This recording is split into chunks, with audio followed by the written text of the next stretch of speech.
Kayo po ba mga bossing ko ay isa sa mga maraming katunggali at nais nyo po na kayo'y maging matagumpay sa inyong katunggali.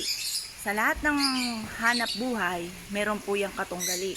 Ngayon po mga bossing, kaya gagamitan natin ito ng mga pampaswerte.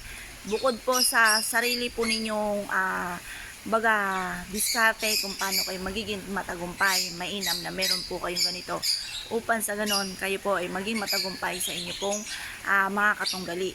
Ngayon po mga bossing, gamitan natin ito ng Buddha Hands Up. Ang Buddha Hands Up ay tinataas ang kanya pong yaman, tagumpay sa buhay. Ito po ay kulay gold for abundance at ang hulu for kalusugan. Ito naman po ay money pouch na nakatungtong po siya upang sa ganon tagumpay sa buhay ang dulot at nag-a-attract ng swerte lalo na sa pera.